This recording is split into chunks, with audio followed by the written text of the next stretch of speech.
አነስተኛ ቁጥር ያላቸው ብሔረሰቦች ተብሎ እንደውም በልዩ ሁኔታ ከተጠሩት ውስጥ የዘይሴ ብሔረሰብ አንዱ ነው። የዘይሴ ብሔረሰብ ተረስቶ ነበረ።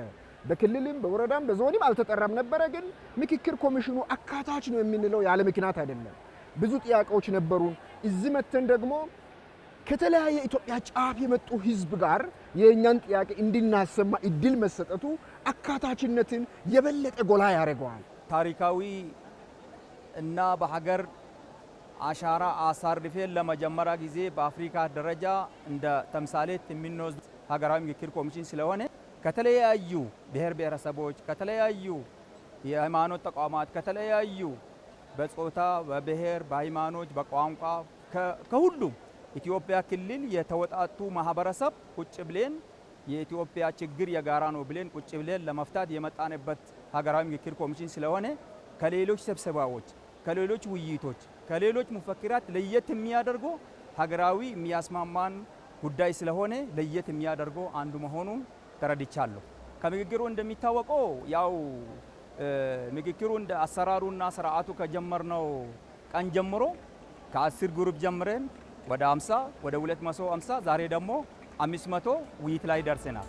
ስለዚህ ከምክክሩ የሚጠበቀው ትልቅ የጋራ የኢትዮጵያ ሀገር እንደምትገነባና በፍቅር በአንድነት በውህደት የሚኖሩ ሀገራት ተምሳሌት እንደሚሆን እንጠብቃለን።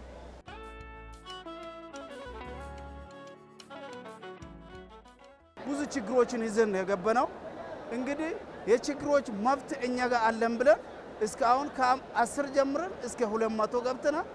4000 ላይ መፍትሄውን አግኝተን አራግፈን ሁሉ ነገር በዚህ ይቋጫል ብዬ አምናለሁ። ዲሞክራሲ ሲባል እንግዲህ በፕሪንሲፕል ደረጃ ነው እስካሁን እየመጣን ያለው። ፕራክቲካሊ ኤክሰርሳይዝ አላረግነው። ይሄ ምክክር አንዱ ተምሳሌት ነው ብዬ ነው የሚወስደው። የዲሞክራሲ ስርዓት ከማጎልበት አንጻር ሁሉም ሰዎች እኩል ፓርቲሲፔሽን እንዲኖራቸው ከማድረግ አንጻር ትልቅ አስተዋጽኦ ለሀገር ይጠቅማል ብዬ ነው የሚወስደው።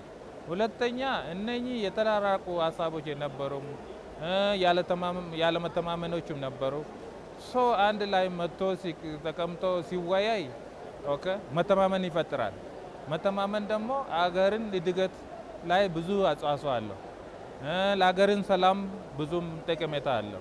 ከዚህ ምክክር እንግዲህ ሁሉም ማህበረሰብ በተሳተፈበት ጥሩ ጠንካራ የሆነ መፍትሄ ይመጣል ብዬ እጠብቃለሁ። ምክንያቱም ሁለገብ፣ ሁለአካተት፣ ሁለብሔር ተሳትፎ በሺህ የሚቆጠር ማህበረሰብ ተሳትፎበት ስለሆነ ውይይቱ እየተደረገ ያለው ያለምንም ጫና ስለሆነ ውይይቱ በግልጽ ጥሩ ነው። ድምጽሽ ባለ ህብር የጥቁር ህዝብ ፈርጥ ኩራት መመኪያምባ መታያ ወድጌ የኢትዮጵያን ህዝብ የሚወክል አጀንዳ ነው ከየአካባቢ የመጣውና ሁሉም ሰው የመሰለውን ተናግሯል። በሚፈልገው ቋንቋ በሚፈልገው አይነት ስሜቱን የህዝቡን አጀንዳ የህዝቡን ሀሳብ በሚፈልገው 10 ላይ ውይይት ተደርጓል። ያ ደግሞ ከፍ ሲል በ50 በተመሳሳይ በዛ ልክ መግባባት ላይ የተቻለበት ነው። ቀጥሎ ወደ 250 ሲያድግ እስከ 500 በዛ ልክ ነው። ሁሉም ሰው የተሳተፈበት፣ ሁሉም ሰው ድምጹን ያሳተፈበት፣ የሁሉም ሀሳብ የሁሉም ጥያቄ የሁሉም አጀንዳ በቃለ ጉባኤ የተያዘበትና ለመንግስት ሊተላለፍ ዝግጁ በሆነበት አጋጣሚ ላይ ደረስነው። ምክክር ኮሚሽኑ ያዘጋጀው ሂደት በጣም ደስ የሚል ነው። መጀመሪያ ከ10 ጀመርነ ያልነ ወደ 50 ሄድነ፣ ከ50 ወደ 250 ሄድነ። የሞቀ የተመለሰ በጣም ጥሩ የሆነ አካሄድ ያለ ነው። አሁን ጥሩ ወደ መጨረሻውና ወደ ማጠቃለያው ወደ ሞቅ ያለ ወደ መስከን እየመጣ ነው። የምክክር ሂደቱ ሁሉንም አካል ያሳተፈና ያካተተ ነው። ስለዚህ በአገር ጉዳይ ላይ ማለት ያው በሚያግባቡን ችግሮች ናቸው በምንለው ነገር ላይ ተግባብተን ተመካክረን ወደ መግባባት በመምጣትና ለቀጣይ ትውልድ የተሻለ ነገር ለመፍጠር ነው እዚህ ጋር የመጣ ነው። ከዚህ አኳያ ያው እያንዳንዱ የማህበረሰብ ክፍል የሚያዋጣቸው ሀሳቦች ገንቢና ለቀጣይ ትውልድ የሚያሻግሩ ናቸው ብዬ አምናለሁ።